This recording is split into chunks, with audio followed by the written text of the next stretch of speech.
Esto es lo que podría suceder si no refrenamos el ritmo del calentamiento global. Ya hay signos. Hay especies animales que se trasladan, algunas sembrando el caos en los ecosistemas.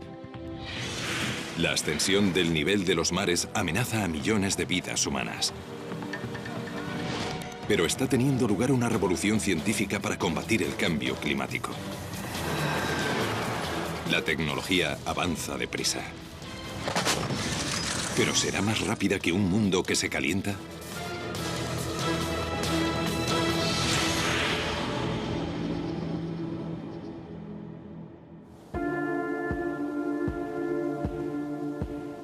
El clima de la Tierra siempre ha cambiado, pero raramente tan aprisa.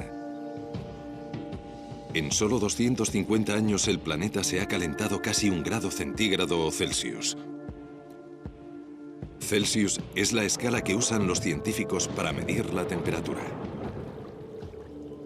Al ritmo actual de calentamiento, la mayoría de los climatólogos coinciden en que dentro de 50 años estaremos 1 grado más calientes y al menos 3 grados más a finales del siglo XXI.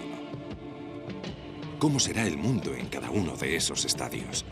¿Y qué avances científicos y tecnológicos se llevan a cabo actualmente para afrontar cada uno de ellos?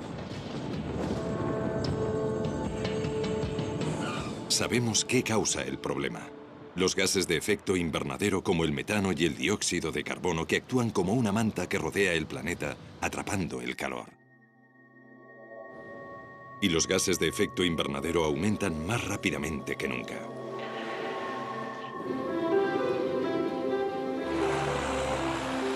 Lo demuestran proyectos como este, desarrollado a tan solo 1000 kilómetros del Polo Sur. Hielo antártico acumulado en capas a lo largo de millones de años. Los expertos climáticos británicos leen el pasado taladrando y examinando muestras de hielo o núcleos. Este núcleo de hielo tiene 750.000 años de longitud. Si nos remontamos a hace 3/4 de millón de años, podemos ver que hemos entrado y salido de 8 glaciaciones. Así que si nos fijamos en esos 8 ciclos climáticos, podemos ver lo que estaba haciendo la temperatura. Pero lo que es más importante, también podemos ver los niveles de dióxido de carbono y metano, 2 gases de efecto invernadero que había en el hielo. Y lo que encontramos es que están notablemente relacionados con la temperatura, se corresponden con la temperatura sumamente bien. Robert Malbeny es paleoclimatólogo y uno de los mayores expertos mundiales en este campo. Está examinando un núcleo de hielo más corto o más joven. Atrapado en el interior, aire del siglo XVIII, anterior a la Revolución Industrial. Lo que voy a hacer es quitarme los guantes para calentarlo, porque en cuanto lo caliente podrán ver las burbujas de aire en el hielo. Alrededor del 10% del volumen del núcleo de hielo es aire. Lo oigo crujir ahora que las pequeñas burbujas que estaban sometidas a la presión de encontrarse a gran profundidad en el hielo estallan al derretirse el hielo que las rodea.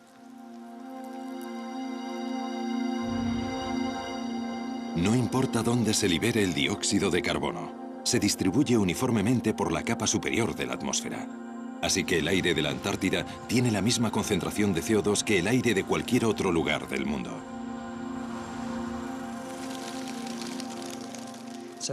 Así que este es aire preindustrial y lo que esperamos ver es qué nivel de dióxido de carbono había en el aire antes de que el hombre empezara a usar grandes cantidades de combustibles fósiles y a verter dióxido de carbono en la atmósfera.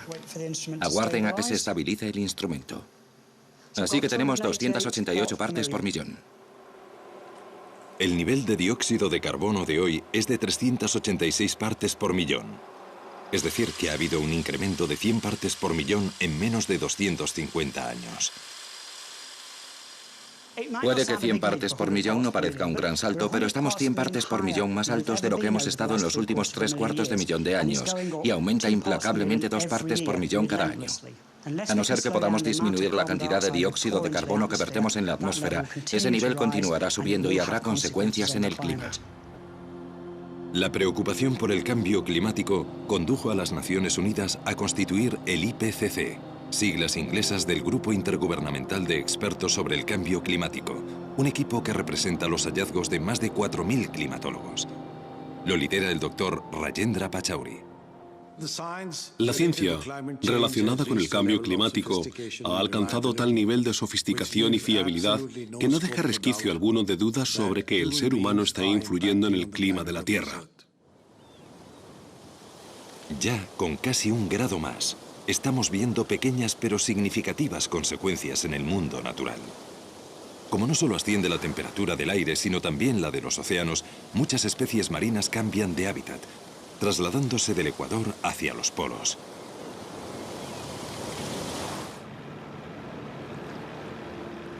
Tierney Teese, una bióloga marina que trabaja en el acuario de la Bahía de Monterrey, estudia este fenómeno. La investigación de Tierney se ha centrado en uno de los peces más extraños del mar. El pez luna, o mola mola, es el pez óseo más pesado del océano y puede superar los 4 metros de longitud.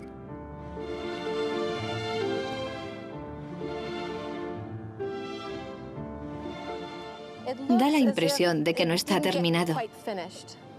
Hay gente que cree que le han arrancado la cola. ¿Cómo vas a diseñar un pez de alta mar sin cola?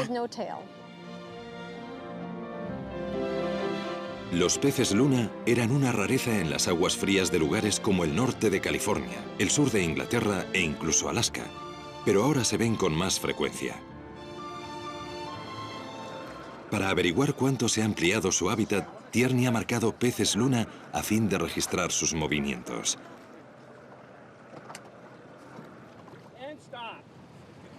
Tienes que sorprenderlos, porque los mola mola son muy asustadizos, mientras que otros te dejan interaccionar con ellos.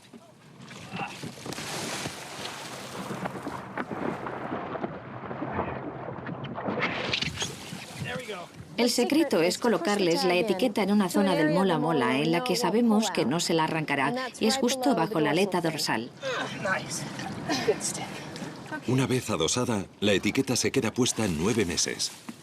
En resumidas cuentas, registra el diario de viaje del animal y luego en el momento previsto se suelta del animal, flota hasta la superficie y envía todos sus datos al satélite. Ese satélite los reenvía a nuestros ordenadores y ahí podemos analizar todos esos datos.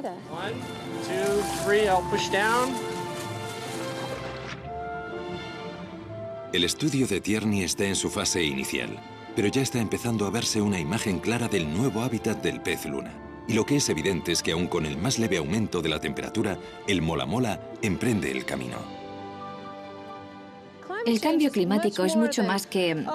el océano está un poco más caliente, porque al añadir esa cantidad de calor, 1 grado, estás modificando todo tipo de cosas. Puedes cambiar los niveles de oxígeno, puedes cambiar los niveles de nutrientes, puedes cambiar los patrones de circulación. El cambio climático trastoca un montón de cosas simultáneamente. A causa del calentamiento global, las líneas de temperatura media se están alejando del Ecuador a una velocidad de unos 64 kilómetros por década. Si esa velocidad continúa o aumenta, provocará la extinción de muchas especies, ya que no pueden soportar ese ritmo de cambio. Y a su vez, dado que unas especies dependen de otras, existe el peligro de una destrucción del ecosistema. Y la destrucción de un ecosistema es precisamente lo que está sucediendo en los pinares de la Columbia Británica. Los árboles están siendo devorados por un escarabajo al que en tiempos mantenían a raya las temperaturas invernales. Un aumento de menos de 1 grado ha permitido la proliferación del escarabajo del pino de montaña, que está diezmando la floresta.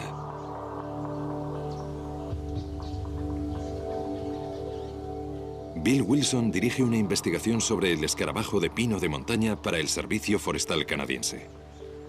Emocionalmente es sobrecogedor. Cuando ves los pinos rojos no es signo del otoño o el invierno, es un signo de muerte. Esos árboles han sido asesinados por el escarabajo del pino de montaña. Este escarabajo es el responsable de la mayor plaga de insectos de la historia norteamericana. En los últimos 10 años, el escarabajo del pino de montaña ha destruido unos 13,5 millones de hectáreas de bosque, una superficie del tamaño de Grecia.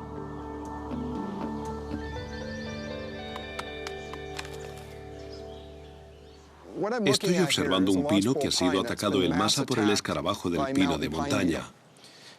Las hembras que atacan el pino con éxito excretan una feromona, y la feromona atrae a gran número de escarabajos. Muy rápidamente, los árboles se ven invadidos. Cuando el escarabajo consigue situarse bajo la corteza, lo que hace es empezar a alimentarse del árbol y pone los huevos.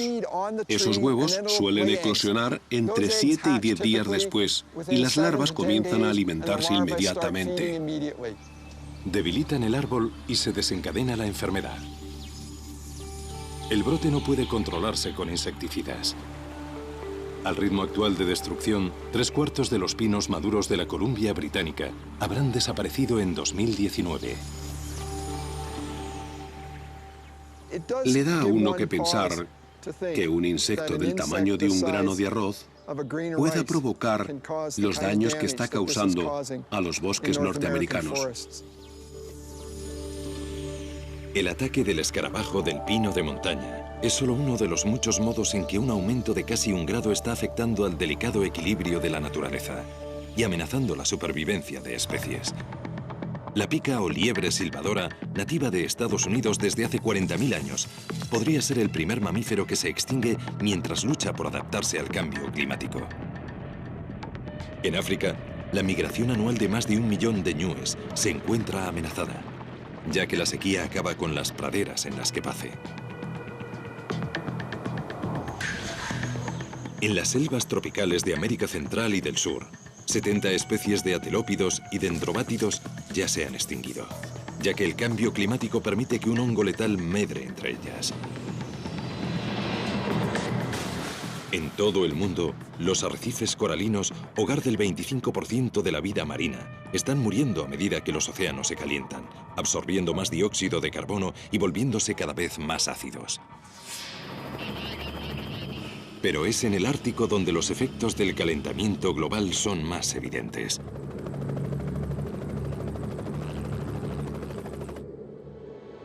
Este es el Paso del Noroeste, una gélida superficie de mar helado frente a la costa del norte de Alaska.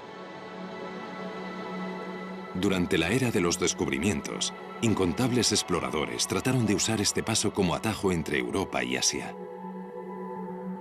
Fracasaron. El hielo era demasiado sólido. Pero en 2007 acaeció algo extraordinario. El océano Ártico se resquebrajó y se derritió a un paso sin precedentes.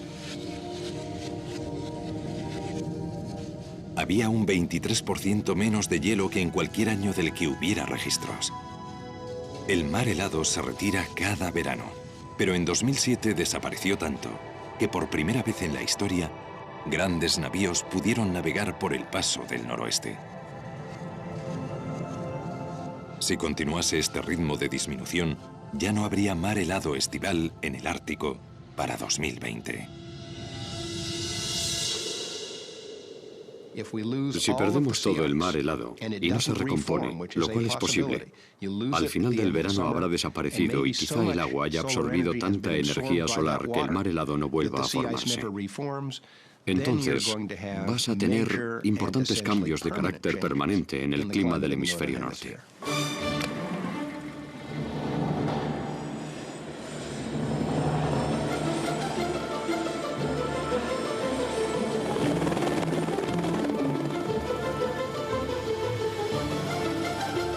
Durante 28 años, el biólogo de prospección geológica de Estados Unidos, Steve Amstrup, ha pasado los inviernos en el Ártico de Alaska recopilando gran cantidad de datos.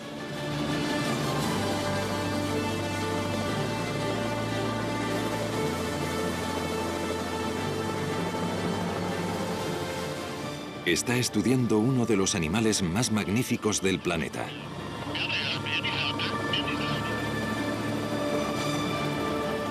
El oso polar, o blanco, es el mayor carnívoro terrestre.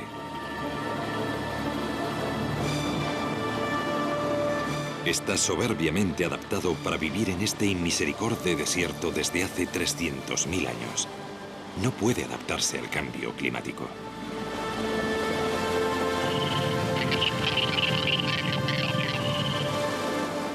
Cuando un oso ya tiene un número en el lomo, Steve sabe que ha sido marcado y estudiado.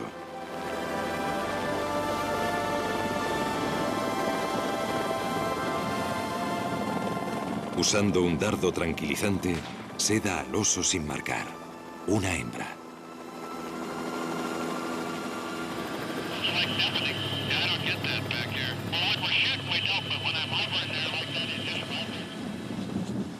Lo que intentamos hacer es comprobar el bienestar de la población y prever el futuro para ver si es posible el bienestar venidero de esta población. Steve y su equipo disponen de 1 hora para hacer una serie de pruebas para evaluar el tamaño, el peso y la salud de la hembra antes de que se pase el efecto del sedante. Bueno, esto es solo para conseguir diversas medidas y esta es la circunferencia total. O sea que parece que son 120,3. La investigación ha revelado que muchos osos polares se están quedando desnutridos. Los osos polares dependen totalmente para su nutrición de las focas que cazan en la superficie de este hielo y por lo tanto dependen completamente del mar helado para su supervivencia. Y nuestra preocupación actual es que el hielo marino de esta parte del mundo está declinando a una velocidad muy rápida. Steve ha realizado un descubrimiento revelador. Esta osa produce leche, pero sus osednos no aparecen por ninguna parte. Lo que ha pasado es que ha perdido sus osednos hace un tiempo y ahora está de nuevo en celo. Y eso significa que salió de una guarida de algún lugar de la costa esta primavera y perdió sus cachorros.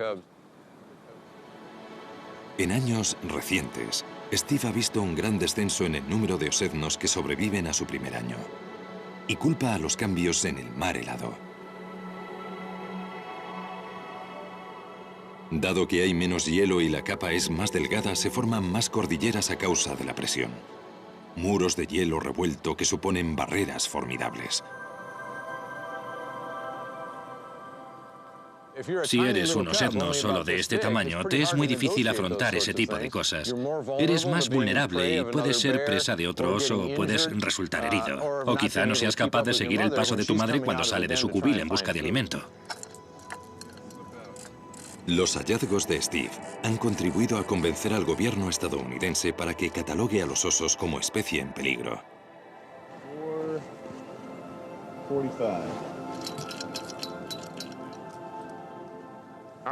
Nuestras previsiones apuntan a que los osos polares podrían desaparecer de la región donde nos encontramos en los próximos 50 años.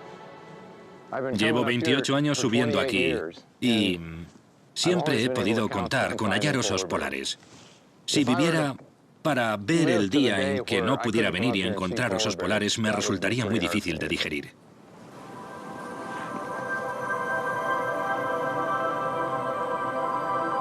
A pesar de su aspecto, cuando despierte completamente, la osa se recuperará totalmente. El hielo marino ha disminuido porque mientras que las temperaturas del resto del mundo han aumentado casi 1 grado, aquí han ascendido casi 3 grados. Vemos una reacción mayor, más calentamiento en el Ártico, ya que la realimentación está amplificando los factores. En concreto, se trata del albedo de la superficie de la Tierra, es decir, la reflexión de la luz.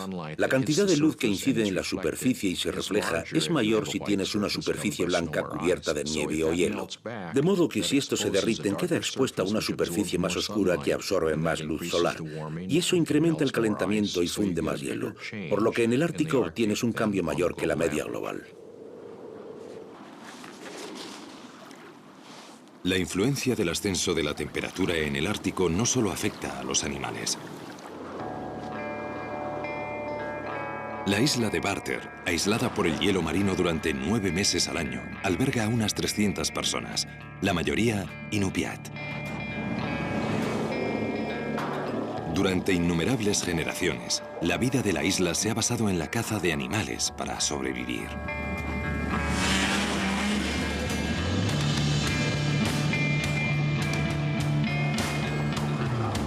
Robert Thompson es un cazador inupiat de la isla. Hoy se dirige a lo que en tiempos fuera un rico cazadero.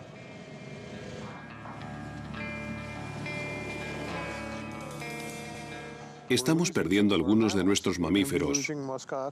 Vamos a perder los búfalos árticos. Seguramente se extingan en esta zona en el transcurso de mi vida. El oso polar va a desaparecer, la población de caribú va a disminuir y también algunas aves. Sin nuestros animales nosotros desapareceremos, nuestro pueblo estará perdido. Nuestra cultura se basa en los animales. Podríamos importar diversos tipos de alimentos y seguir viviendo aquí, pero las cosas que hacemos, las que nos definen, se perderán. La mayoría de los climatólogos cree que a mediados de este siglo habitaremos un mundo 2 grados más caluroso. El único modo de evitarlo es disminuir las emisiones y cambiar la forma de producir energía.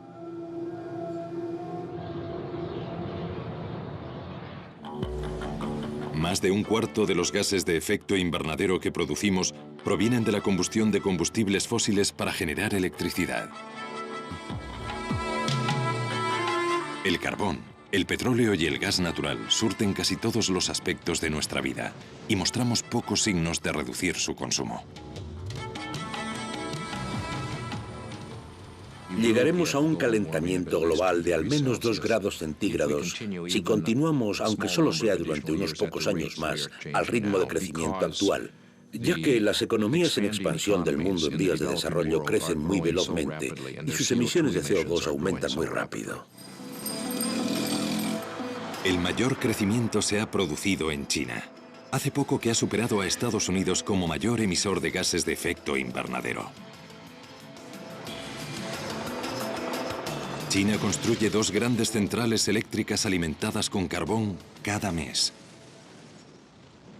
El carbón alimenta buena parte del desarrollo económico mundial y produce la asombrosa cifra del 41% de la electricidad de todo el mundo.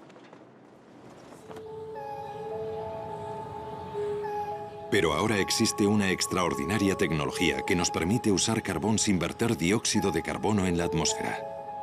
Y ya se está usando. Esta central eléctrica de 1.600 millones de euros, situada en Beulah, Dakota del Norte, provee de energía a 500.000 de hogares.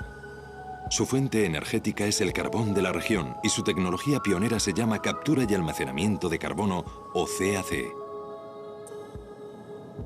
La CAC es un proceso en 2 fases. En la primera se captura el dióxido de carbono donde se produce. Dentro de esta tubería hay CO2 puro. Antes del año 2000, en lugar de pasarlo por esta tubería, lo expulsábamos al aire por ese conducto de ahí. Floyd Robb trabaja en la central eléctrica. A toda bebida carbonatada se le inyecta CO2. Y esta botella ha estado expuesta al sol, así que está caliente. Y cuando la agitas aumenta la presión. Cuando libero esa presión, el CO2 se vaporiza. El proceso que usamos aquí en la planta de gasificación es similar, solo que nosotros usamos metanol helado. El metanol es un compuesto químico que a alrededor de 70 grados centígrados bajo cero es muy eficaz en la absorción de dióxido de carbono. Pero cuando el metanol se calienta y despresuriza como una botella de refresco, libera el CO2. Entonces se captura y se comprime. Pero esta es solo la primera fase de la CAC. El auténtico reto es dónde almacenar las enormes cantidades de dióxido de carbono que capturen las centrales como esta.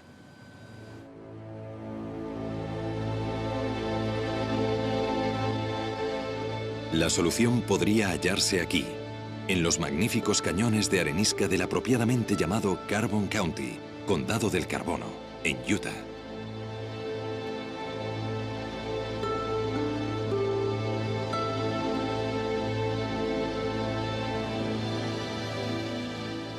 Brian McPherson, un geofísico de la Universidad de Utah, dirige un proyecto de investigación del gobierno estadounidense dotado de 70 millones de euros y dirigido a encontrar un modo de almacenar dióxido de carbono con seguridad.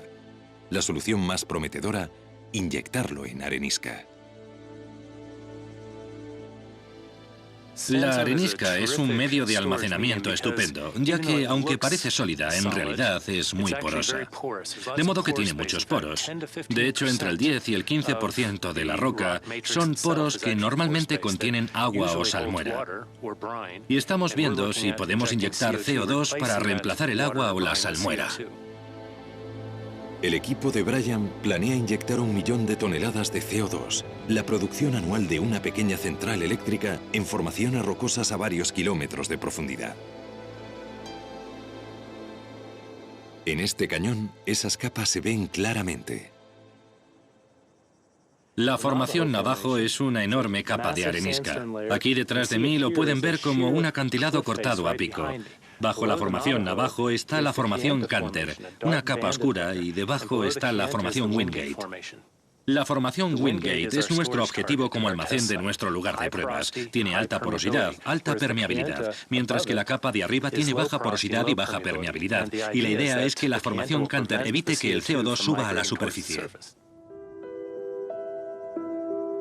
Si los sellos naturales aguantan, las posibilidades de capacidad de almacenamiento de las formaciones geológicas como esta de arenisca son enormes. En el estado de Utah, donde nos encontramos, tenemos capacidad para 50 años de almacenamiento en formaciones geológicas, y es un cálculo pesimista.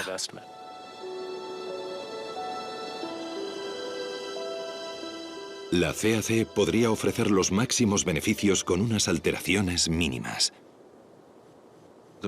El mérito de la CAC es que nos permite usar la mayor fuente de energía fósil que tenemos. Hay tantos países que ya están usando carbón que debemos hallar un modo de usar el carbón evitando las emisiones dañinas. Así que tenemos que intentarlo, y quizá eso nos dé tiempo para desarrollar energías más limpias a largo plazo. Pero hay otro obstáculo. Al coste actual, la CAC podría añadir hasta un 60% a la factura de la electricidad. Y los estudios del gobierno no finalizarán hasta dentro de 10 años. Solo después de 2020 se considerará la adopción a gran escala de la CAC, y para entonces ya podría ser muy tarde. Si no detenemos el incremento de las emisiones globales para 2015, la mayoría de los expertos coinciden en que el calentamiento del planeta en 2 grados es inevitable. Y eso podría desestabilizar aún más nuestro clima.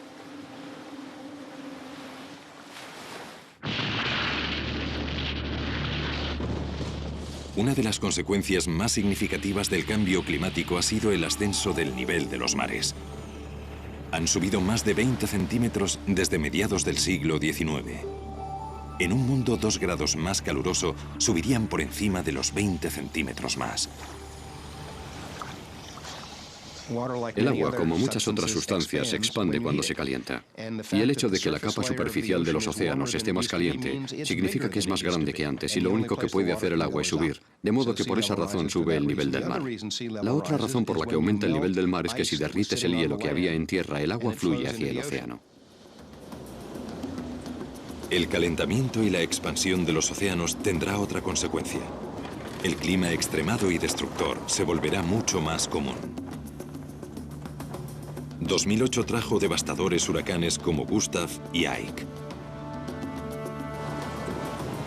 Se estima que más de 100.000 personas murieron en Myanmar, la antigua Birmania, a consecuencia del ciclón Nargis. Nadie puede relacionar estos sucesos directamente con el cambio climático, pero muchos científicos creen que las temperaturas más altas ya contribuyen a acrecentar la intensidad de las tormentas. El calor latente alimenta las tormentas. Tormentas eléctricas, tornados, tormentas tropicales, huracanes.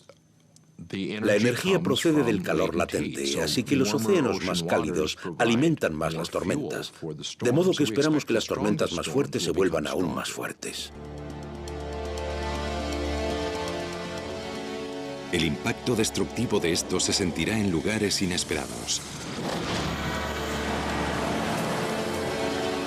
Nueva York, 8 millones de habitantes. Una de las mayores y más ricas ciudades del mundo. A los neoyorquinos les gusta pensar que ya lo han visto todo. Pero en un futuro más cálido tendrán que vérselas con la amenaza de inundaciones regulares y devastadoras.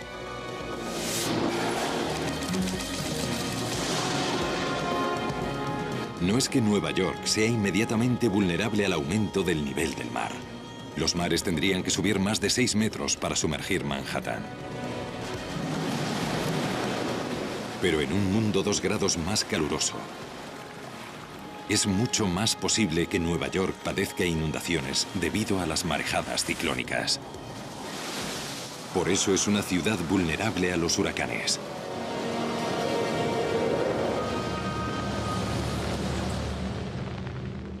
El último huracán fuerte se produjo en 1938, cuando el llamado Expreso de Long Island rozó Manhattan atacando desde una distancia de 112 kilómetros al noreste. Murieron más de 600 personas. Cientos de casas fueron barridas por el mar. Hoy esa tormenta se clasificaría como de categoría 3.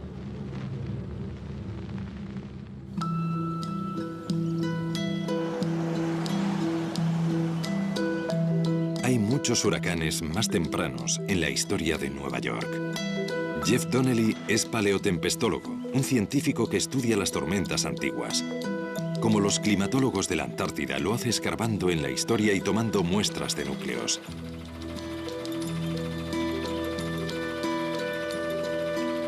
Extraen núcleos de barro y Jeff busca pruebas de marejadas ciclónicas.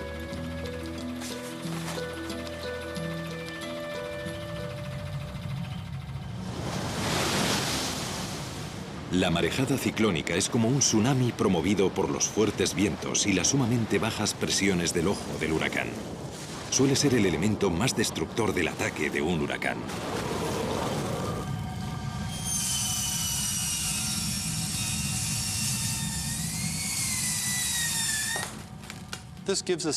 Con esto nos hacemos una idea de la frecuencia con que un lugar como Nueva York ha recibido el impacto de grandes huracanes en el pasado. En resumidas cuentas, es como leer un libro. Nos retrotraemos en el tiempo, abrimos estos núcleos y pueden ver los ricos sedimentos orgánicos que se han depositado día tras día. Pero ocasionalmente, al adentrarnos más en el núcleo, ves estas gruesas capas de arena que se han depositado. Y estas capas de arena son el resultado de las marejadas ciclónicas que han pasado sobre la playa y han desplazado arena hasta estas pozas y marjales. Y esta gruesa capa de aquí data del huracán de Nueva Inglaterra de 1938. Estos núcleos proceden de muy cerca de la ciudad de Nueva York y seguramente daten del huracán de la ciudad de Nueva York de 1821. Fue la última vez que la ciudad fue atacada por un huracán intenso, probablemente el huracán de 1815.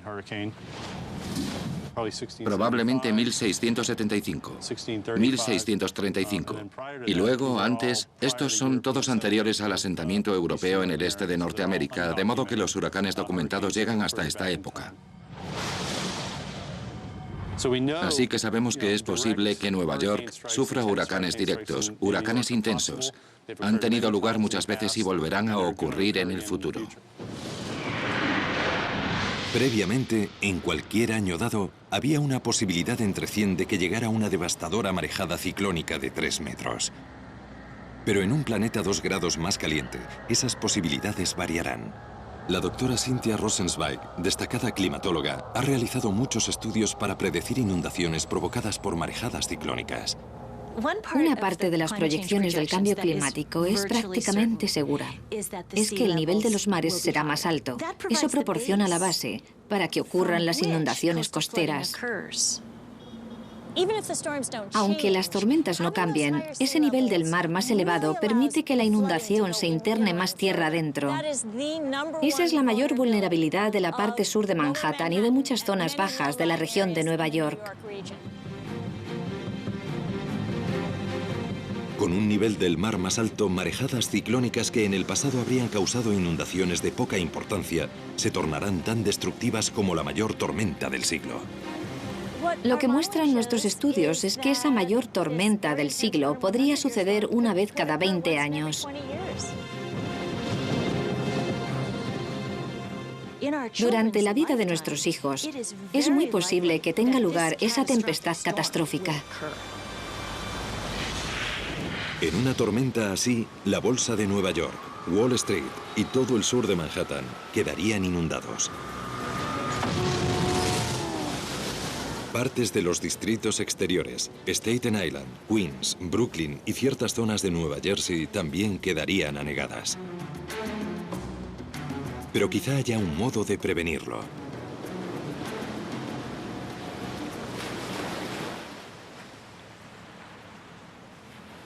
Douglas Hill es un ingeniero que ha estado pensando en cómo proteger Nueva York. Él y sus colegas del grupo de investigación sobre las marejadas ciclónicas, Stony Brook, tienen un plan.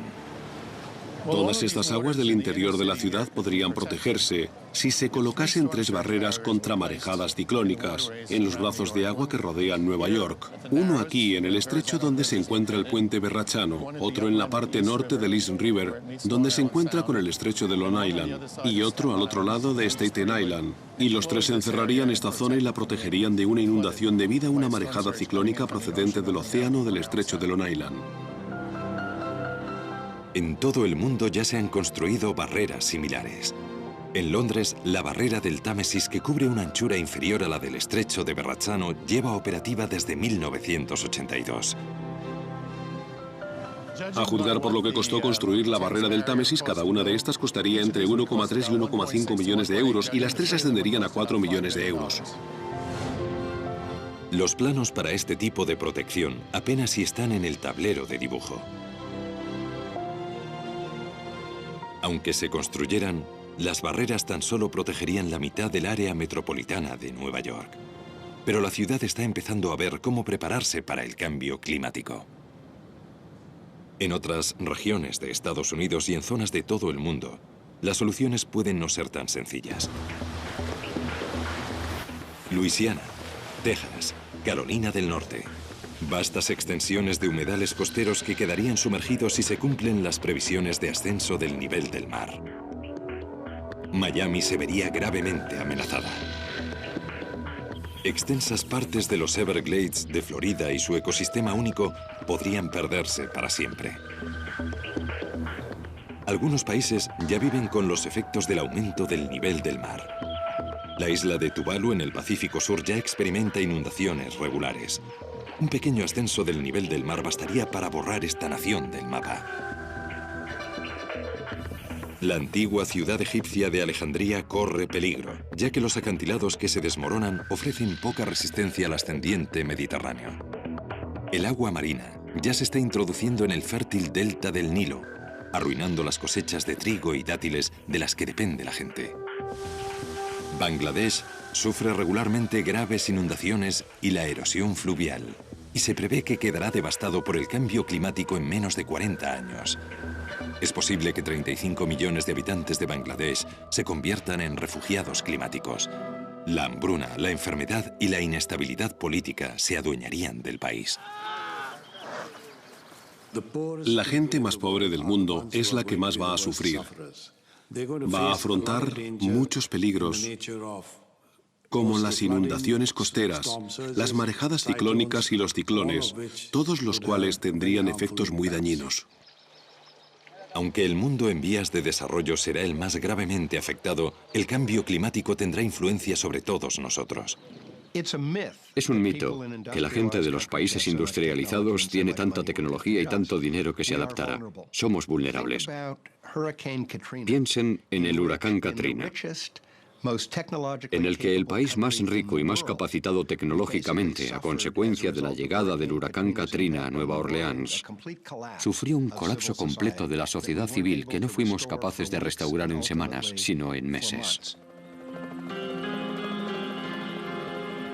Aunque diésemos con el modo de erigir barreras contra toda el agua en ascensión, hay un cambio climático que ninguna barrera podría resistir: la sequía y el incesante avance de los desiertos.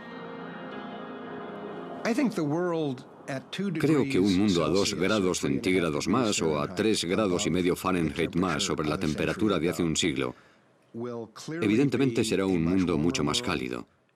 Un mundo más húmedo en muchas partes, pero más seco en otras.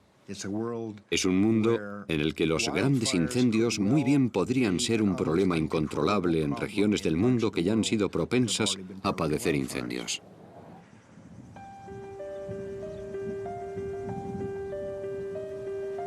Y en ningún lugar la amenaza es tan evidente como en el estado estadounidense de California. En junio de 2008 se declaró una sequía de ámbito estatal. Los embalses estaban a la mitad de su capacidad, lo que conllevó un control estricto del agua y su racionamiento.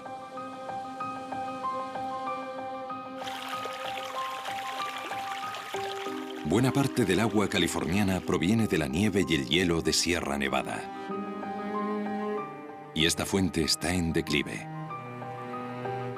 La prueba más alarmante de ello es que se derriten los glaciares montañosos. En 1885, el glaciar Dana era un 75% mayor que hoy.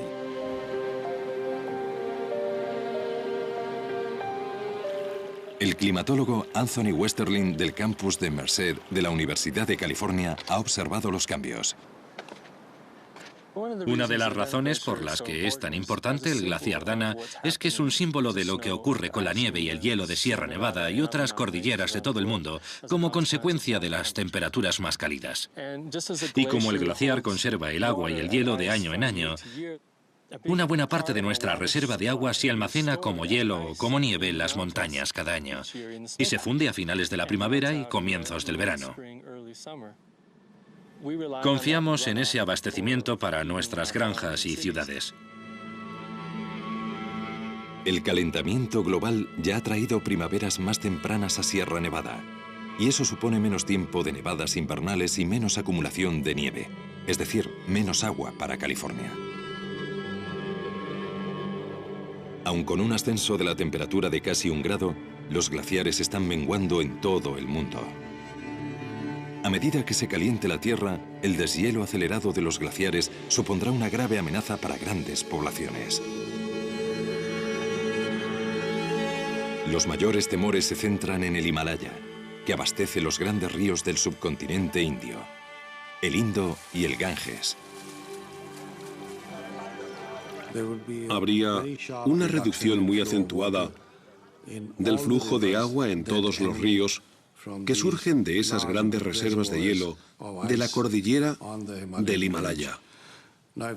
Si eso ocurre, afectará a 500 millones de personas que viven en el subcontinente y a 250 millones de personas en China. Con un aumento de la temperatura de 2 grados, la escasez del agua no solo afectará a las reservas de agua potable, sino también a la agricultura.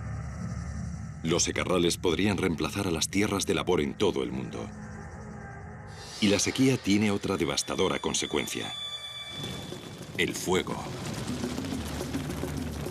Las últimas investigaciones revelan que a medida que se caliente el globo, las temporadas de incendios van a empeorar mucho. Los incendios de California del verano de 2008 fueron los más graves desde que existe constancia. This is our nightmare. I'm just scared. My kids and my grandkids, I'm just scared. It's just unbelievable what it's like when you see all those flames coming right at you. Hubo cerca de 10.000 incendios que abrasaron más de 5.000 kilómetros cuadrados. Se perdieron 1.500 casas. Algunos fuegos aún ardían a finales de noviembre.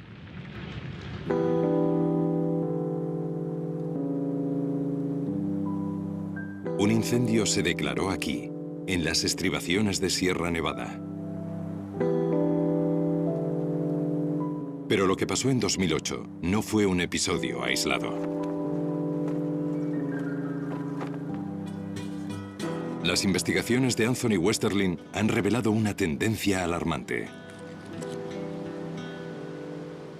Ha habido un tremendo y espectacular incremento de la duración de la temporada de incendios en el oeste de Estados Unidos, superando con mucho los 2 meses de duración. No será solo Estados Unidos el que sufra incendios más frecuentes e intensos. Será un problema importante para lugares como Australia, Rusia, Suráfrica y las zonas de Europa que sean más proclives a la sequía y las olas de calor. En un mundo 2 grados más caluroso, el Sáhara avanzaría hacia el norte. Esto está asociado con la extensión de algo llamado célula de Hadley, que es el fenómeno en que el aire asciende en el ecuador, donde el calentamiento producido por el sol es más fuerte, y se mueve hacia afuera y desciende sobre regiones como el desierto del Sáhara. Al descender reseca el aire y acabas teniendo un desierto. Con el calentamiento global, esta célula se vuelve más gruesa y tiende a descender más al norte en el hemisferio norte, es decir, en resumidas cuentas, la región mediterránea. Cada año, millones de turistas se dirigen a las playas mediterráneas. Sin embargo, esto cesará cuando las temperaturas sigan aumentando. Lugares que hoy son tentadoramente cálidos se volverán secos, yermos e insoportablemente calurosos. Las economías locales se resentirán por el descenso del turismo. Para otras regiones, el aumento de la temperatura y la desertificación se convertirán en una cuestión de vida o muerte. Un incremento de 2 grados puede conllevar escasez de agua en varias partes del mundo. Para 2020, solo en África, habrá entre 75 y 250 millones de personas afectadas por la falta de agua a resultas del cambio climático. Si queremos evitar los efectos de un mundo 2 grados más caluroso, los esfuerzos individuales por reducir las emisiones ahorrando energía en casa y en el trabajo tendrán que ser algo que tengamos interiorizado. Lo más importante que la sociedad puede hacer para reducir su influencia sobre el clima global es incrementar la eficacia con la que usamos la energía. Coches más eficientes, aviones más eficientes, aires acondicionados más eficientes, bombillas más eficientes, electrodomésticos más eficientes, procesos de manufactura más eficientes. Hay unas posibilidades tremendas.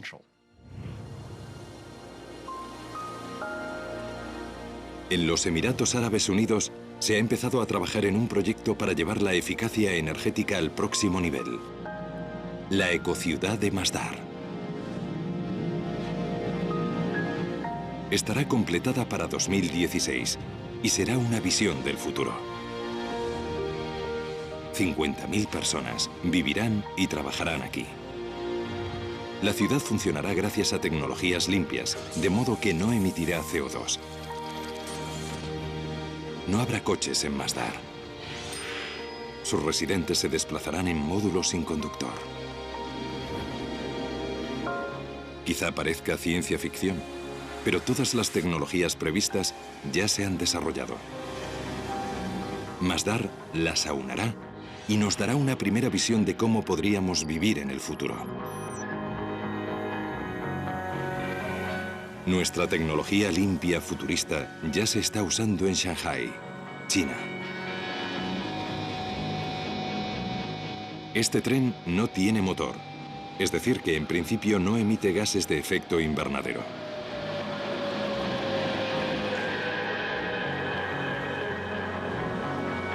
Es el primer tren comercial maglev de alta velocidad del mundo. Se desplaza a 431 kilómetros por hora. Así que el viaje de 30 kilómetros del aeropuerto de Shanghái a la ciudad dura menos de 8 minutos. Maglev es el acrónimo inglés de levitación magnética. Este tren flota literalmente en el aire.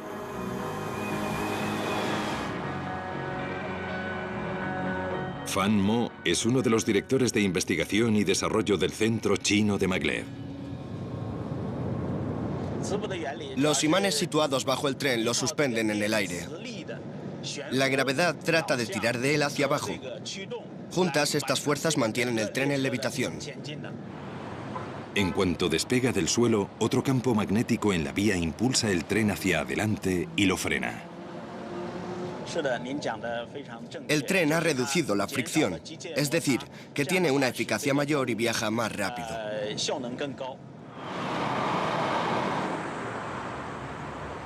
La levitación magnética no es una tecnología barata por el coste de tender el raíl que sirve de guía. Los antiguos rieles tendrían que sustituirse, pero los beneficios serían enormes. La fuente de gases de efecto invernadero que más crece es el transporte aéreo. Los maglevs podrían ofrecer una alternativa a los vuelos que cubren distancias cortas, lo que transformaría completamente los viajes por Europa, Asia y Norteamérica.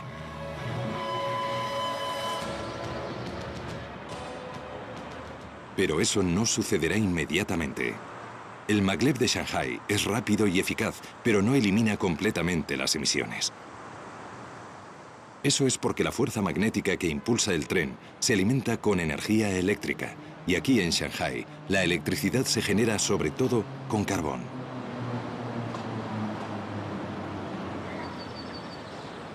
O sea que para que esta brillante tecnología tenga un auténtico impacto, debemos o bien perfeccionar la captura y almacenamiento de carbono, o bien dar con un modo alternativo de producir electricidad.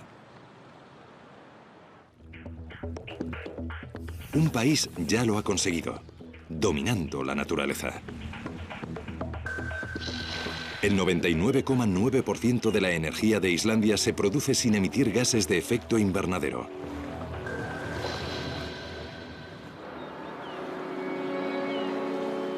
Islandia tiene suerte, ya que se encuentra justo sobre una caldera geológica.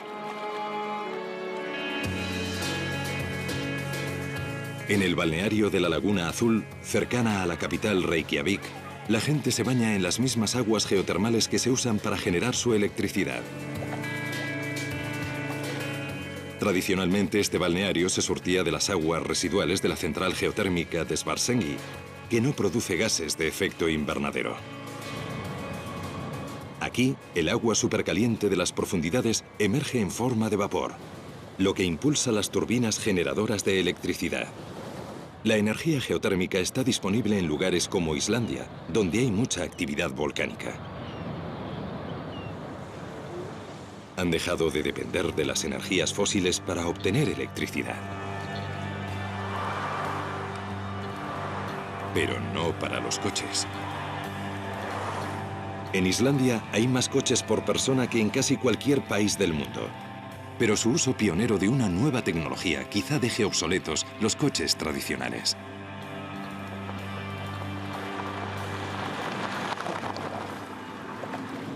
Este coche se parece a cualquier otro. Tiene el aspecto del típico coche de gasolina o de cualquier otro coche. Pero se trata de un vehículo de hidrógeno, que tiene una pila de combustible. La pionera de la tecnología de pilas de combustible ha sido la compañía de Jon Björn Skulason, que trabaja con 13 prototipos de coches de hidrógeno. Bajo el capó, una pila de combustible divide el hidrógeno en protones y electrones, sus componentes subatómicos básicos.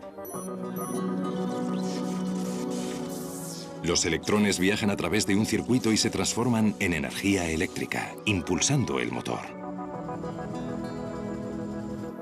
En Islandia creen que las pilas de combustible son un gran adelanto con respecto a las baterías convencionales que alimentan los coches eléctricos existentes. La ventaja de nuestro coche de hidrógeno es que un automóvil de hidrógeno puede repostar en 3 o 4 minutos, y el coche de hidrógeno tendrá una autonomía similar a la de un vehículo de gasolina. De modo que la diferencia es que los coches de baterías suelen tardar entre 5 y 8 horas en cargarse y solo tienen la mitad de autonomía que un coche de hidrógeno. Reykjavik cuenta con su propia estación de servicio de hidrógeno. Aquí el hidrógeno es fabricado por una máquina llamada electrolizador. La materia prima es el agua. La unidad está conectada al agua y la electricidad. El electrolizador divide el agua en hidrógeno y oxígeno. El oxígeno se evapora en la atmósfera y luego purificamos el hidrógeno. El hidrógeno va a un compresor ya que tiene un volumen mucho mayor, de modo que para tener suficiente energía en un vehículo hay que comprimir el hidrógeno. Una vez comprimido, el hidrógeno puede bombearse directamente en el coche, y la única emisión es el líquido que llegó al electrolizador al principio del proceso. Solo agua pura. Excelente. El hidrógeno como combustible es un logro emocionante, y más porque no hay que cavar ni taladrar para obtenerlo. No obstante, hay considerables trabas que vencer. Actualmente el hidrógeno precisa una gran cantidad de electricidad para producirlo. De modo que no hay beneficios netos, a no ser que, como aquí en Islandia, la energía usada para fabricarlo no produzca emisiones. Islandia planea ser una nación completamente libre de combustibles fósiles para 2050.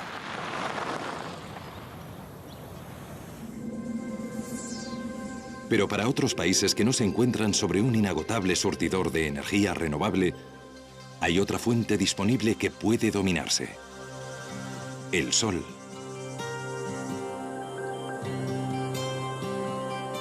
Ahora, en el sur de España, en la provincia de Granada, se ha producido un gran avance en la energía ecológica. Una central solar que funciona aunque el sol no brille. Cuando esté finalizada, Andasol cubrirá 2 kilómetros cuadrados y abastecerá de energía a 50.000 viviendas. Es un gran paso adelante, ya que una central de carbón con una producción similar emitiría 180.000 toneladas de dióxido de carbono anuales.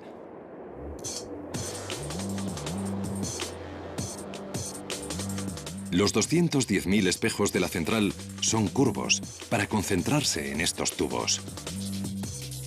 El aceite del interior se calentará lo suficiente como para impulsar unas turbinas de vapor, generando así electricidad. El ingrediente secreto de Andasol se encuentra en estos tanques. Sal fundida. La sal conduce y almacena el calor sumamente bien. El exceso de calor generado durante el día es absorbido por la sal. Por la noche, este calor almacenado produce vapor para seguir moviendo las turbinas. En el futuro, este tipo de tecnología podría generalizarse. Se podrían instalar grandes centrales solares en regiones secas y soleadas del norte de África, Texas y los estados desérticos. Vastas zonas actualmente inútiles para la agricultura podrían resultar ideales para la generación de energía. España no es el único país que avanza a pasos agigantados en las tecnologías energéticas limpias. El Reino Unido está dominando el viento, construyendo el mayor parque eólico del mundo. Con 271 turbinas, el parque londinense generará suficiente energía para 750.000 de casas. La primera central eléctrica marina del mundo se ha construido en Portugal. La Polamis usa sus movimientos serpenteantes de sus secciones articuladas para generar una electricidad que bastará para 15.000 viviendas. En Zuru, cerca de Malay, en la India, los excrementos humanos se usan para alimentar el alumbrado público de la ciudad. Otras ciudades indias lo están considerando. En China, la presa de las Tres Gargantas es la mayor central hidroeléctrica del mundo. Está diseñada para producir tanto como 22 grandes centrales alimentadas con carbón. Aunque no es energía verdaderamente renovable, y pese a su controvertida reputación, la energía nuclear está experimentando un resurgimiento. Actualmente proporciona a Francia el 70% de su electricidad, y varios gobiernos están planeando la fabricación de nuevas centrales. Todas estas tecnologías son un paso adelante en la dirección correcta, pero hay otra fuente de gases de efecto invernadero que aún no ha sido abordada. Una fuente que produce aún más que el sector del transporte: el ganado.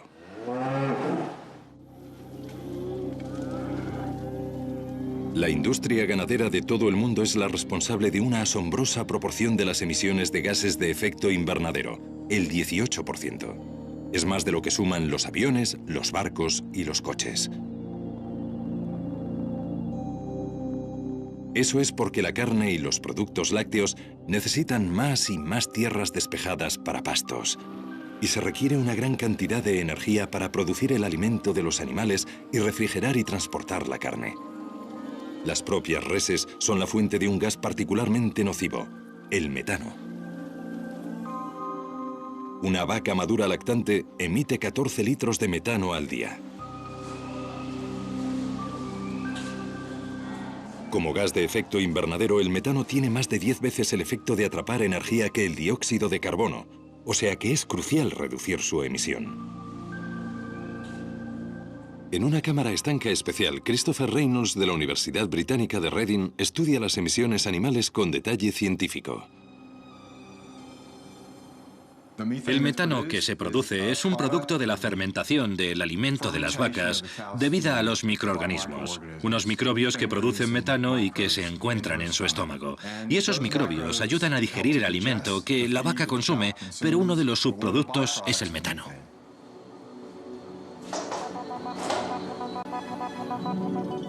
Contrariamente a la creencia popular, solo el 5% del metano procede del ano de la vaca. El otro 95% sale por su boca y su nariz. Detener esta fuente de gas de efecto invernadero supondría un gran logro.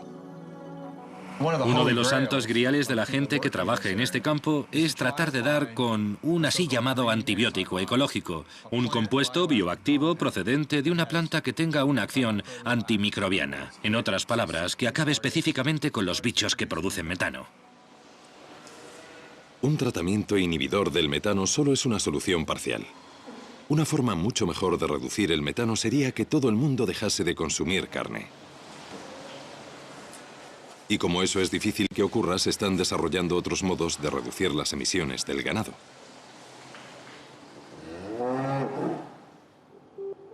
En la Universidad de Australia Occidental, en Perth, una extraña creación crece lentamente en un laboratorio.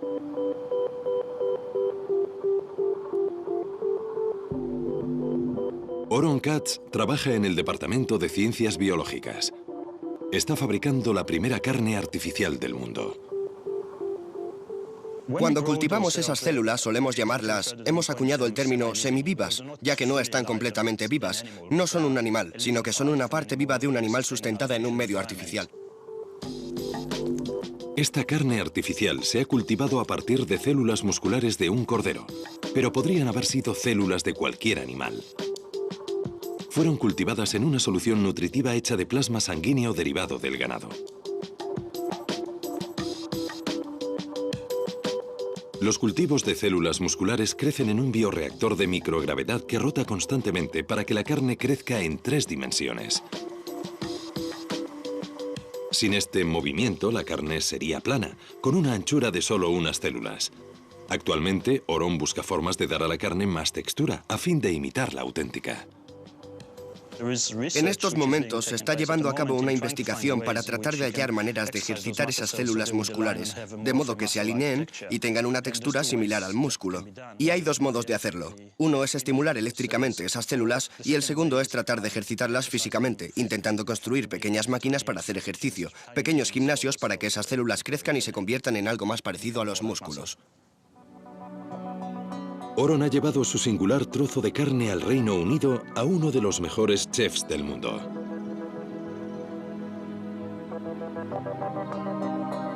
Heston Blumenthal, poseedor de 3 estrellas Michelin, es célebre por fusionar ciencia y gastronomía.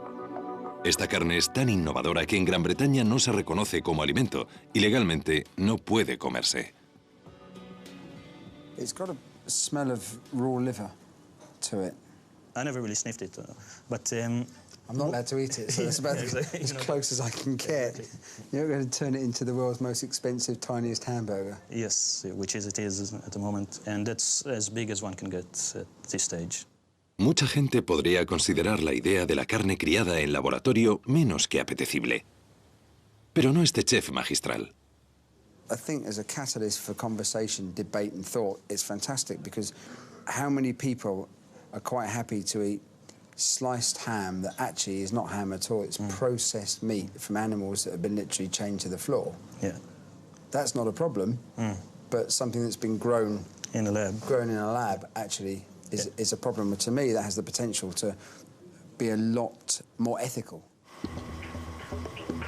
Esta tecnología aún está en su infancia. Aun cuando los científicos descubran cómo incrementar la producción, esta sustancia criada en el laboratorio solo serviría como carne picada o troceada.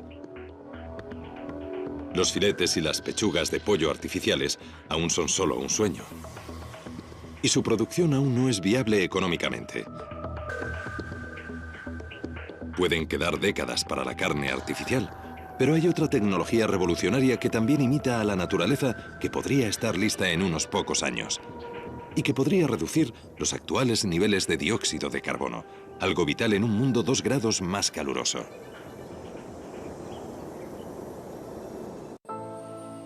Es una idea inspirada por los bosques del mundo.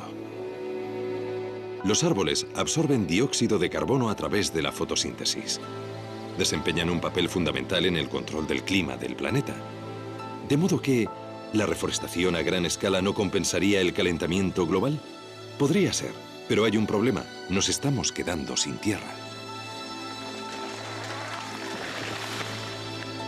Se están talando o quemando bosques para convertirlos en terrenos agrícolas a un ritmo de 356 kilómetros cuadrados diarios.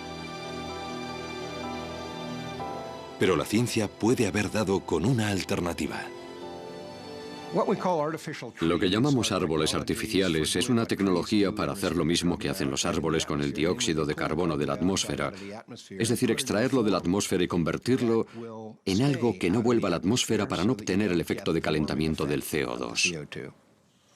Mientras que las energías renovables y las tecnologías como la captura y almacenamiento de carbono se centran en evitar más vertidos de CO2, los árboles artificiales podrían reducir la cantidad que ya hay en el aire. Dos hombres podrían haber realizado un avance en esta búsqueda científica. El físico teórico Klaus Lackner y el ingeniero Alan Wright. Se conocieron aquí, en Biosfera 2, en Arizona. Biosfera 2 era el mayor ecosistema artificial estanco que se construía, el lugar perfecto para estudiar cómo los cambios en el dióxido de carbono afectarían al planeta.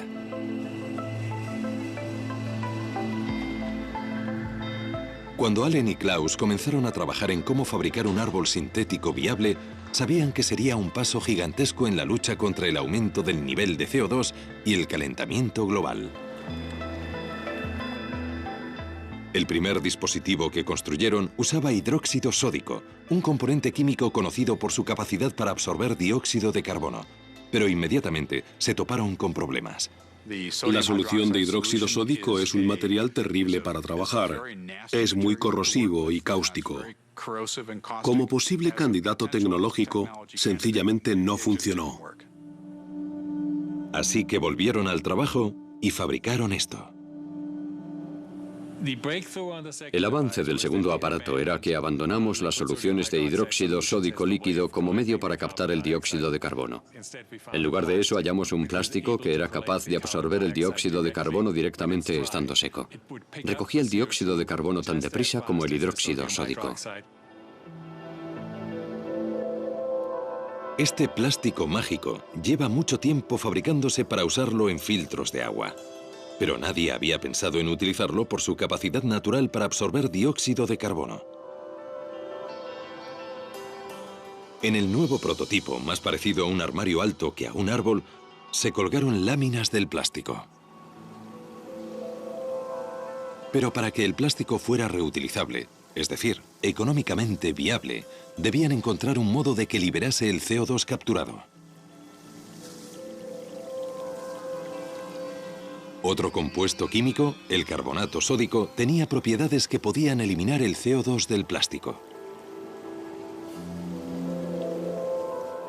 Pero luego el CO2 debía extraerse de la solución de carbonato sódico, un proceso que requería mucha electricidad. Si fueras a usar el dispositivo electroquímico como medio para recuperar el CO2 y utilizaras una central de carbón para generar la electricidad que empleas, apenas obtendrías beneficio alguno de esta máquina, de modo que era contraproducente ir en esa dirección. Frustrados, Klaus y Allen decidieron enfocarlo de otro modo para ver si podían simplificar el proceso. Regresaron al concepto básico, no usando más que una campana estanca conectada a un monitor de dióxido de carbono. En su interior, hebras del plástico especial. Lo que ven en esta campana es una pequeña chimenea por la que insuflamos el aire y sobre ella este material plástico, de modo que esto es lo que hay sobre esta pequeña torre. Y observamos cómo absorbe el CO2. Como sabían que ocurriría, el plástico inmediatamente comenzó a absorber el dióxido de carbono, reduciendo la cantidad que se encontraba en la campana. Entonces hicieron algo que no habían considerado con anterioridad. Sumergieron el plástico no en una solución química, sino en agua normal y corriente. Vuelvo a poner esto en la pequeña torre. Cierro la campana para que el aire no pueda escapar. Lo que ocurrió a continuación fue extraordinario. El plástico liberó el CO2 absorbido. Los niveles de dióxido de carbono en el interior de la campana vuelta a sellar empezaron a aumentar desde 388 partes por millón, el nivel del aire de hoy, hasta 540, 730 y finalmente 1100 partes por millón. Nos dimos cuenta de que este material, este plástico que ven aquí, absorbe el CO2 cuando está seco y vuelve a liberarlo cuando se moja. O sea, que en realidad no se necesita más que agua. No hay que lavarlo con carbonato sódico, simplemente puedes exponerlo al agua. Es uno de esos momentos de descubrimiento en los que, en cuanto comprendes lo que está ocurriendo y te das cuenta de las implicaciones de ese descubrimiento, es un momento sobrecogedor.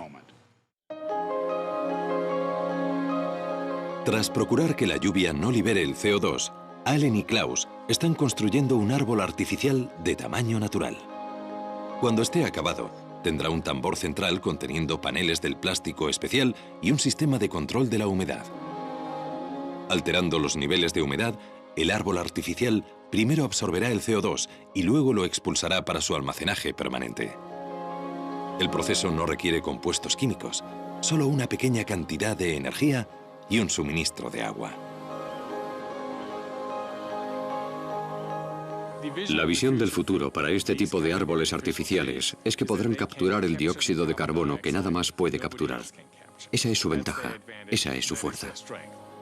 Un solo árbol absorberá cerca de 1 tonelada de dióxido de carbono diaria, lo que emiten 75 coches. 60 millones de árboles podrían absorber todo el CO2 que emitimos actualmente. Y eso no es todo. Esta es una de las pocas opciones disponibles para reducir el nivel de dióxido de carbono en la atmósfera que tenemos ahora, o el que tendremos dentro de 50 años hasta un nivel seguro. Todo este dióxido de carbono absorbido, por supuesto, habría que ponerlo en algún sitio. Pero ahí es donde intervienen otras nuevas tecnologías, como el almacenamiento geológico de CO2 que se está experimentando en Utah. Y como el nivel de dióxido de carbono es igual en cualquier lugar del planeta, los bosques de árboles artificiales podrían plantarse justo encima de los lugares de almacenamiento. Logros científicos como los árboles artificiales y los avances en energías renovables podrían ayudar a detener el cambio climático causado por el hombre, e incluso revertirlo. Pero si no se adoptan medidas como estas y nuestras emisiones continúan creciendo, los climatólogos advierten que en este siglo podríamos aumentar 3 grados con respecto a la media preindustrial.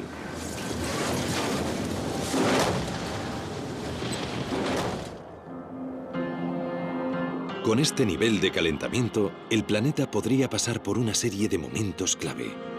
Cambios tan significativos que el clima podría llegar a descontrolarse. 3 grados centígrados de calentamiento global podrían significar que habláramos de un planeta diferente. Es un planeta que no existe desde hace millones de años. No había humanos en el planeta cuando estaba 3 grados más caliente. No solo el nivel del mar sería distinto, sino que las zonas climáticas cambiarían. Sería un planeta muy diferente. La última vez que el planeta se calentó tanto fue hace 55 millones de años. Entonces la temperatura aumentó 6 grados. Pero se calentó a un ritmo mucho más lento que el actual. Los efectos fueron catastróficos y entre ellos se contaron extinciones masivas en los océanos. El planeta tardó 100.000 años en recuperarse. Una subida de 3 grados es una perspectiva de pesadilla para todos. El profesor Peter Cox pertenece al Centro Hadley del Reino Unido, uno de los grupos de predicción del clima más punteros del mundo. Aquí, bajo tierra, hay baterías de superordenadores que predicen el clima, tanto del presente como del futuro. Al superar los 3 grados, forzamos más de lo habitual el sistema climático, pero no hay indicaciones del registro climático pasado. Y por lo que sabemos sobre el sistema climático puede variar muy repentinamente. Un sistema climático que cambiase repentinamente, haciéndose 3 grados más caluroso, llevaría lluvias a regiones cercanas al Ecuador, como la selva amazónica. Al calentar el sistema obtienes un patrón de temperaturas oceánicas en los trópicos que en resumidas cuentas atrae la lluvia de la Amazonia. Amplía la estación seca y lo que parece ocurrir en la Amazonia es que cuando la estación seca dura más de 4 meses, el fuego se enseñorea de ella, de modo que el bosque tropical húmedo se transforma en sabana. Cuando el fuego se adueña de una jungla, crea unas condiciones que hacen inevitables los incendios recurrentes. Se produce un efecto cascada. En la selva amazónica se acumula el equivalente a al menos 10 años de emisiones de CO2, buena parte del cual volvería a liberarse en el aire. Los vaticinadores del clima han identificado una vasta franja de la Amazonia oriental que es propensa a sufrir descomunales incendios. No cabe duda de que la pérdida de selva tropical a esta escala tendría una gran influencia sobre el clima del planeta, aparte incluso de la enorme cantidad de CO2 que se liberaría. La pérdida de la Amazonia obviamente sería una catástrofe absoluta para la gente que vive en ella y acabaría con uno de los ecosistemas más diversos de la Tierra, pero también tendría unas consecuencias no solo regionales sino globales. Y eso es porque el Amazonas es parte del motor que impulsa la circulación atmosférica por los trópicos. Los patrones climáticos globales podrían verse radicalmente alterados con un impredecible influjo sobre la lluvia en todo el hemisferio norte. En ciertas partes del mundo, esta variación podría incluso acabar con las lluvias estacionales. Y con un aumento de 3 grados centígrados, la selva amazónica no es el único ecosistema que se perdería. También desaparecería la zona de permafrost que se extiende entre Alaska y Siberia y el norte de Europa.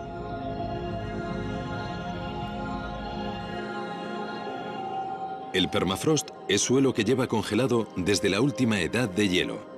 Atrapada en su interior hay capa tras capa de materia orgánica que nunca se ha descompuesto completamente. El permafrost ya está empezando a menguar, permitiendo que los microbios descompongan su antiguo carbono y lo liberen como gas de efecto invernadero en la atmósfera. Los cálculos sugieren que en la zona de permafrost hay atrapadas hasta 1,5 billones de toneladas de carbono, el equivalente a 150 años de emisiones al ritmo actual.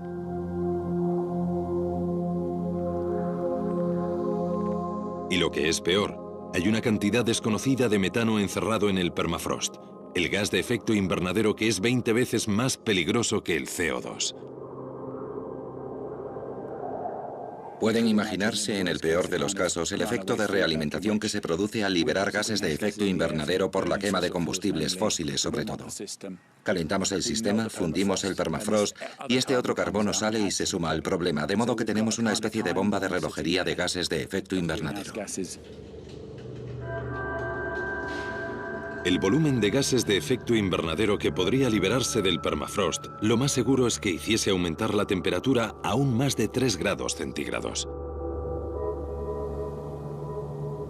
Y en Groenlandia y el Antártico hay otra bomba de relojería: las capas de hielo. A diferencia del hielo marino ártico, las capas de hielo se forman principalmente en tierra. Solo la vasta capa de hielo de Groenlandia contiene 2.850 billones de toneladas de agua. De momento, esa agua está en forma de hielo, con un espesor de 3 kilómetros en algunos lugares. Pero aun con los actuales niveles de calentamiento, las capas de hielo están empezando a tornarse inestables y a moverse. Si empiezan a derretirse y el hielo comienza a desplazarse más rápidamente, podríamos tener un gran vertido de agua en el océano y un sustancial aumento del nivel del mar que se mediría en metros.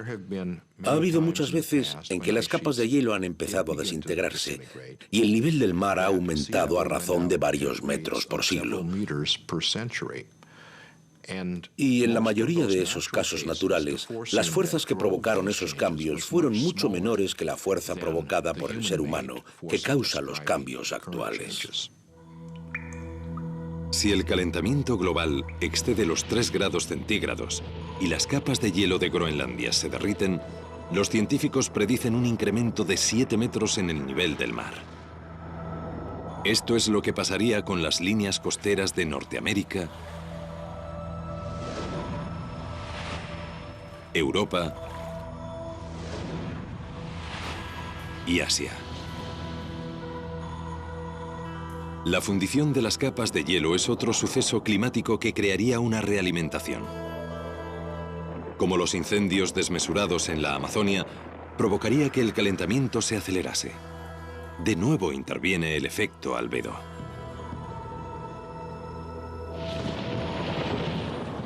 Si la superficie reflectante de la luz del hielo desaparece, todo ese calor es absorbido y el clima de la Tierra se vuelve aún más caluroso. ¿Podrían usarse nuestras ciudades para revertirlo? ¿Y si pintáramos nuestro mundo de blanco para sustituir el efecto enfriador del hielo de Groenlandia?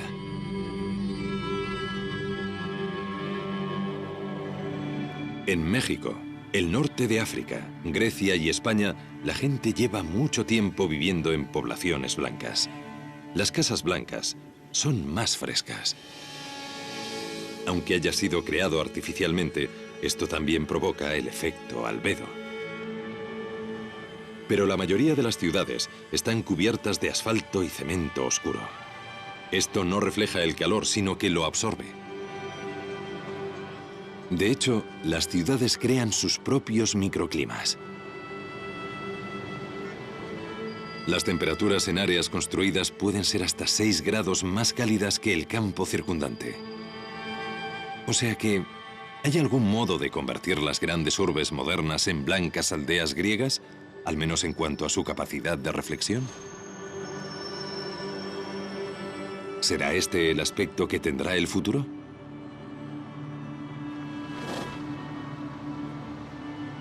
No solo las ciudades, sino la ropa, los vehículos, incluso las plantas. Podríamos modificar genéticamente los cultivos y la hierba para que fuesen más claros, diseñados para reflejar la luz del sol. Incluso estas sencillas medidas podrían producir quizá medio vatio de enfriamiento por metro cuadrado, que es como un tercio del calentamiento que ha producido el dióxido de carbono. Así que si bien no nos resuelve el problema totalmente, al menos nos concede más tiempo. Si nos amenaza el futuro extremado que nos traerán los momentos clave del cambio, nuestra única esperanza podría ser adoptar medidas de enfriamiento de emergencia, como un mundo blanco. Medidas que podrían acabar transformando el planeta no por un calentamiento provocado por el hombre, sino por un diseño humano. Aquí es donde interviene la geoingeniería. La gente cada vez está más interesada en la posibilidad de modificar la Tierra para compensar el efecto de calentamiento que estamos ejerciendo sobre el clima. Debemos contemplar estas opciones, ya que muy bien podría ser que no consiguiéramos hacer lo suficiente con las técnicas más convencionales y tuviéramos que recurrir a medidas más extremas. Una de esas medidas extremas consiste en lanzar azufre al aire. Eso supone nada más y nada menos que declarar la guerra a la atmósfera del planeta. Es una idea inspirada por la naturaleza. Cuando los volcanes tienen erupciones importantes, escupen millones de toneladas de partículas de azufre, creando una pantalla solar atmosférica. Estos sucesos han reducido la temperatura global hasta en más de medio grado centígrado. Sucedió cuando el monte Pinatubo entró en erupción en Filipinas en 1991. Si encontráramos un modo de imitar esto creando un escudo de azufre que envolviese la Tierra, podríamos enfriar el planeta.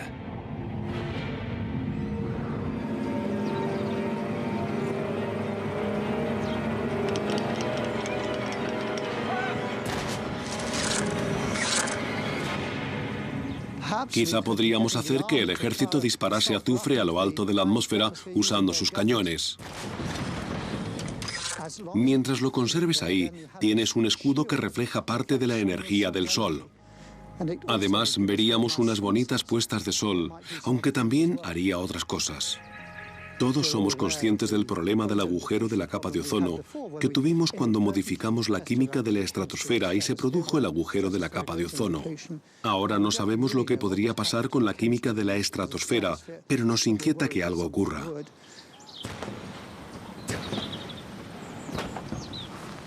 Se están considerando otras medidas extremas.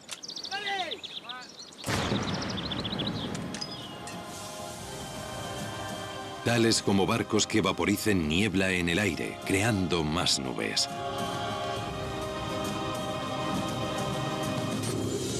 La verdad es que la idea más ambiciosa suena a ciencia ficción. Millones de espejos puestos en órbita reflejarían la luz del Sol, alejándola de la Tierra. Pero si colocas un espejo ahí, necesitas un espejo de unos 2000 kilómetros de diámetro. O quizá la idea que se maneja últimamente, que es poner muchos espejos más pequeños con ordenadores a bordo para tenerlos apuntando en la dirección correcta. Es una idea absolutamente tremenda de contemplar. Resultaría enormemente caro. Pero no hay por qué llegar a eso.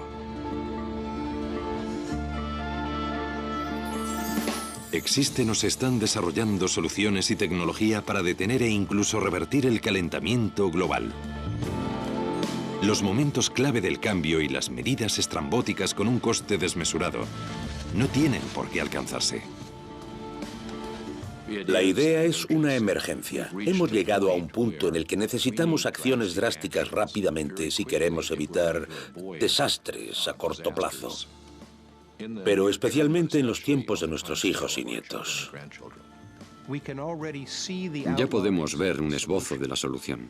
Ya podemos ver el esbozo de lo que hay que hacer tecnológicamente, de lo que debemos hacer económicamente y de lo que debemos hacer políticamente. Tengo todas las razones para creer que hay una chispa de cordura, de sabiduría, de prudencia en las personalidades humanas, a resultas de lo cual yo creo que seremos capaces de resolver este problema colectivamente.